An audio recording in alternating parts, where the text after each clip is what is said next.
Hi, I'm Becky from Becky Creates, and today I will be painting this foam Baby Yoda Mandalorian mask that I made. It's a pretty simple project, and I'm just going to show you some of the basics to get started in painting foam props. The first thing we need to do is seal this foam.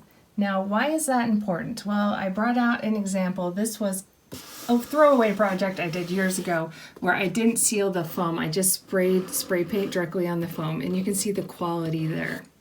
Now I want you to compare that to this bumblebee project I did where it has lots of layers of sealed foam, and you can see how much shinier and what a better surface that is for the paint. Next step should always be applying heat to the entire top surface of the foam. This will melt the cells closed on the surface of the foam and prepare it to take further applications. As you apply heat, you can see the changes on the foam surface. I'm going to seal any major seam problems, cracks, or holes with this product, Quick Seal. It's a tub caulking. And I'm going to get my finger wet and rub it into the cracks and let it dry. Once it's dry, you can sand it a little bit, but not a lot. So I'm going to be pretty careful during this process.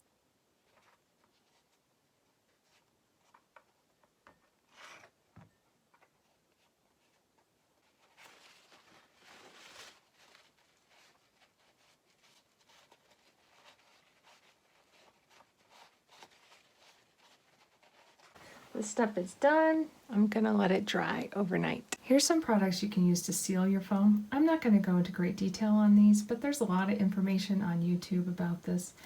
Quickly FX is a paint that's available at Michael's here in the United States and online. They have a foam sealant. I've only used this a little bit, but what I have used, I've really been happy with it. This is FlexBond by Rosco. I used that to seal my huge bumblebee cosplay that I made. Really liked that product. An inexpensive option is a Tacky Glue. I've used several different brands and it's been about the same for me. You water your Tacky Glue down to the consistency of milk and then brush it on and then wait and do 5 to 10 coats of that. And that's like a very accessible, inexpensive option. And I actually did my Farah, all the sealing done on that huge costume was all Tacky Glue sealing. And then a very common and easy option is Plasti-dip, available any hardware store really in the United States. And it's just a spray on rubber. And I think that's what I'll be using today just because it's quick and easy.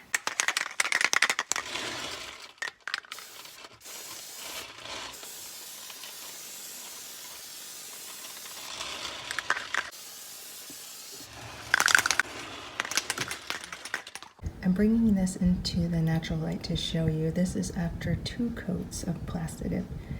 Can you see how it's kind of splotchy there? That means it is not fully covered. I need to do more coats. Now compare that to like this section. Do you see how that's really smooth? So that section's pretty well covered, but there's still a couple more coats to be done.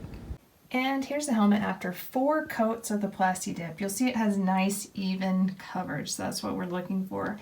If this was like a Mandalorian helmet I was making to wear, I probably would have spent a lot more time sanding and the putting process.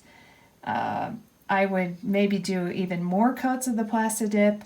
The more work you put into making things really smooth and even at this stage, the better.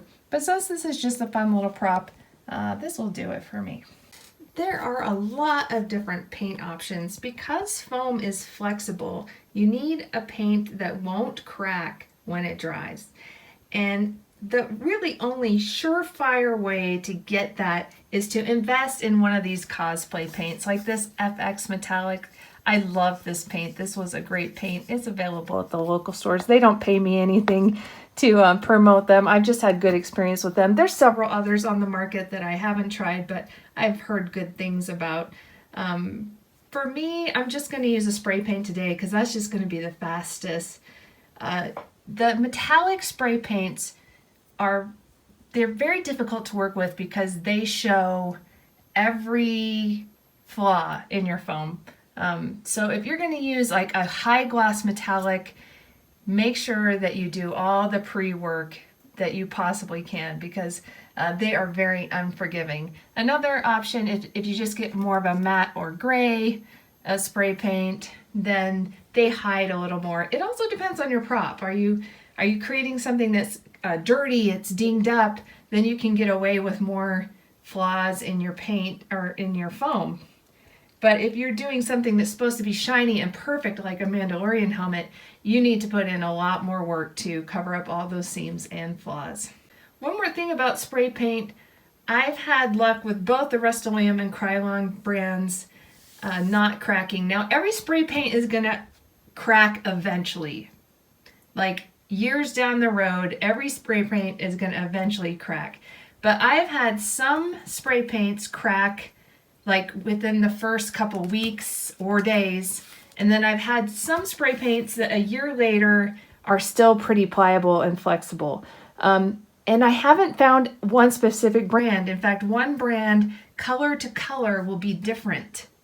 And so you really just need to buy a spray paint color and do some tests on it to see how flexible it will be when it dries. It's just hit or miss. I am back out in my paint box. It is freezing today, so I have brought my paint can inside to get it to room temperature. My helmet is also at room temperature. When we spray, we're gonna make sure spray is coming out the way we want. Yes. Okay. I'm gonna start the spray off of the helmet and then go clear past it and end it off the helmet. I'm never going to start my spray right on the helmet, and then I'm going to overlap as I spray.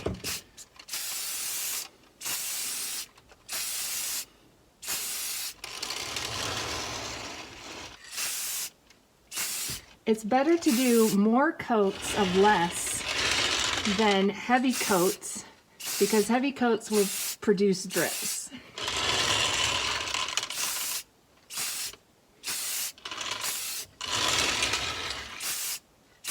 I'm about 12 inches away. All right, that's all I'm gonna do for this first coat. A couple coats of spray paint on this now. I'm going with the shiny metallic. Normally I wouldn't do this step, but to try to get a more shiny metallic, I'm gonna do just a really light wet sand, and then I'm gonna spray it again.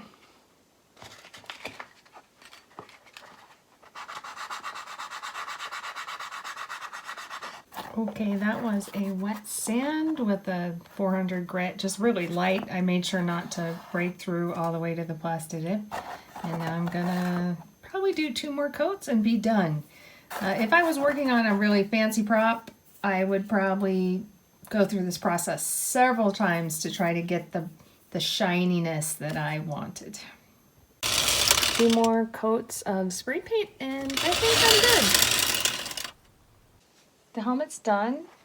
This is just, just a silver helmet, but to make some of these accents pop, I'm just going to add a light black metallic wash. And I've watered down black metallic paint. It's about milk consistency. And I'm just going to paint it in some of these cracks and then wipe off any excess and let it dry.